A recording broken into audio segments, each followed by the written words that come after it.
Bonjour Sophie, tu es adjointe au budget et finances à la mairie de la Crèche, conseillère déléguée à la communauté de communes, au commerce et à l'artisanat. En janvier, tu viens d'être désignée tête de liste du collectif citoyen créchois. En quelques mots, c'est quoi l'ADN de ce collectif ? Alors le collectif, il repose sur 4 valeurs fortes: la démocratie participative, la solidarité, l'environnement et l'économie au service des habitants. Notre particularité, c'est la méthode.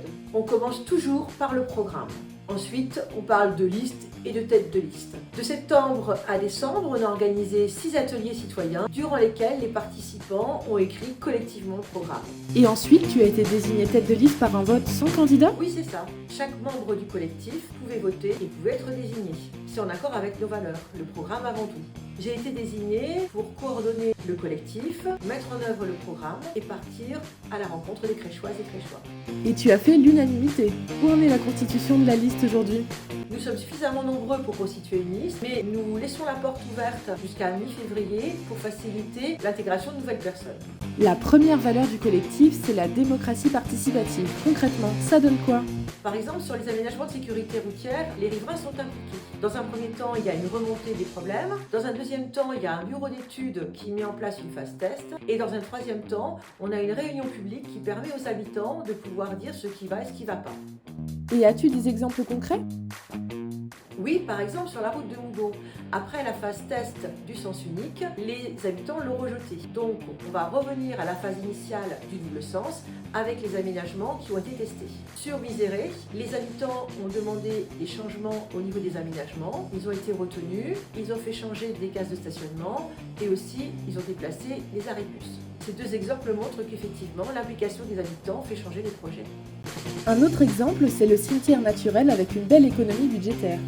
Oui, c'est exact. Un comité a été créé comprenant des habitants, des associations, des élus, des agents. Il a permis donc de réaliser ce projet qui a finalement coûté 250 000 € au lieu des 800 000 qui étaient prévus initialement. Ce projet est intéressant puisqu'il permet une offre complémentaire au cimetière du bourg qui en plus était saturé. Il y a aussi eu un budget participatif jeune pour le skatepark. Quel est le bilan ? Alors, le budget participatif pour le skatepark, il était d'un montant de 25 000 €. Les jeunes devaient prendre des décisions, voir s'il fallait rénover les modules anciens ou acheter du neuf. Ils ont choisi de combiner les deux solutions, donc rénover et acheter du neuf. Cette participation leur a permis de prendre une décision sur le projet, de gérer un budget et de décider ensemble. Ils ont même élargi l'usage de ce site, l'usage des trottinettes et des vélos pour les tout-petits. Aujourd'hui, ce site il est utilisé sur un public plus large. Les jeunes sont-ils impliqués ailleurs dans la vie communale ? Oui, ils sont impliqués dans le CMJ, le Conseil municipal des jeunes. D'ailleurs, en 2025, le Conseil municipal des jeunes a obtenu le premier prix de l'Association des maires des Deux-Sèvres pour leur beau projet de la boîte à dons, qui est un projet qui fonctionne très bien aujourd'hui. Par ailleurs, ils sont impliqués dans d'autres projets, ils participent à la sécurité routière, ils participent aux commémorations avec le collège et puis les écoles primaires, et puis ils participent même au marché de Noël. L'idée ici, c'est de les impliquer dans la vie citoyenne. Vous aviez au cœur de votre projet la rénovation de la piscine. Qu'en est-il aujourd'hui ? Alors après consultation, on a élargi le projet au terrain de tennis en terre battue, au vestiaire pour le foot, pour le collège, pour les écoles, pour les associations. Il y a un comité qui a été constitué, composé d'habitants volontaires, d'habitants tirés au sort, d'associations, d'élus, d'agents, qui a proposé un projet qui a été concrétisé par un architecte. Aujourd'hui, ce projet est en cours. Il permet de répondre aux réels besoins des usagers. La piscine, les vestiaires et le snack pour que les Créchois puissent se retrouver sont en cours de réalisation. Tous les projets ne se prêtent pas forcément à cette méthode participative. Oui, c'est exact. Quand il s'agit de rénovation ou de réparation, on ne va pas consulter les citoyens. Par exemple, pour la mise en place du réseau de chaleur pour les écoles, qui nécessite effectivement la participation du département pour le collège et de la communauté de communes pour l'EHPAD, c'est un sujet qui est technique pour lequel on ne va pas consulter les citoyens. Et sur les économies d'énergie, d'autres chantiers réalisés ? Oui, tout à fait. En 2025, tout l'éclairage public a été rénové. 100% des 1000 points lumineux sont passés en LED. C'était un projet qui a été long, mais qui était indispensable. Dans le même temps, nous avons décidé aussi de prolonger l'éclairage public jusqu'à 21 h à la demande des habitants. Sur le nouveau centre technique municipal, il y aura aussi des panneaux solaires qui vont permettre de pouvoir alimenter les bâtiments communaux. Sur ces deux projets, nous allons faire des économies d'énergie conséquentes. Ces économies vont permettre de dégager des marges de manœuvre. Quels sont les objectifs pour un second mandat ? La priorité, c'est de poursuivre l'action engagée avec la même méthode, c'est-à-dire écouter, co-construire et agir concrètement. Plusieurs projets sont déjà engagés et demandent de la continuité. Quels sont les projets déjà engagés ? Alors nous allons poursuivre l'accompagnement pour la création de la maison de santé. Nous allons aussi, avec une association support, créer des logements jeunes au cœur de Bourg. Nous allons poursuivre l'écoquartier avec la création de logements intergénérationnels et de logements spécifiques pour les seniors. Et enfin, un projet qui me tient vraiment à cœur, c'est la ferme maraîchère à Champ-Cornu qui va permettre d'alimenter nos écoles avec des légumes sains. Quels sont les projets qui ont émergé des ateliers citoyens et que le collectif a retenus ?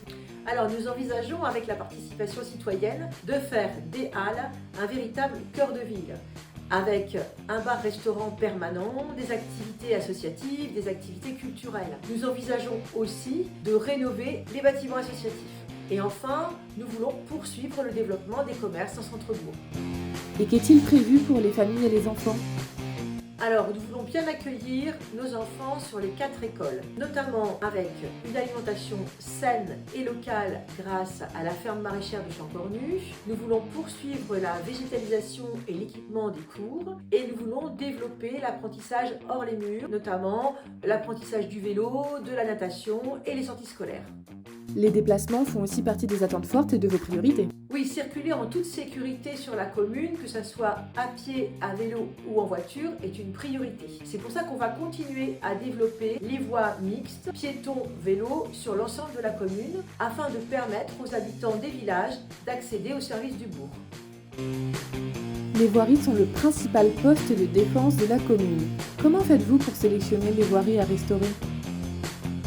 Alors pendant notre mandat, nous avons fait faire un diagnostic des 80 km de voiries de la commune, ce qui nous a permis de les classer des plus détériorées à celles qui sont en meilleur état, et ainsi de pouvoir planifier dans le temps leur entretien. Et puis comme le budget est désormais bien maîtrisé, on va pouvoir consacrer 3 millions d'euros d'investissement à consacrer aux voiries. Dans le même temps, on va pouvoir mettre en place l'alerte citoyenne qui va permettre donc à chacun de pouvoir signaler toutes les dégradations et donc pour permettre une intervention plus rapide.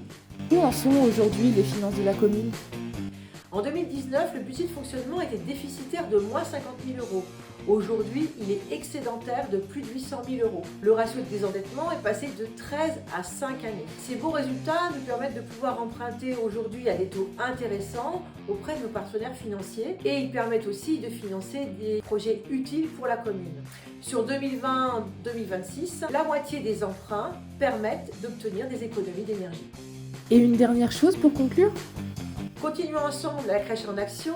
C'est une équipe équilibrée, des élus expérimentés, des nouveaux visages, une nouvelle dynamique et toujours la même conviction, les projets réussissent mieux quand ils sont construits par celles et ceux qui les vivent au quotidien.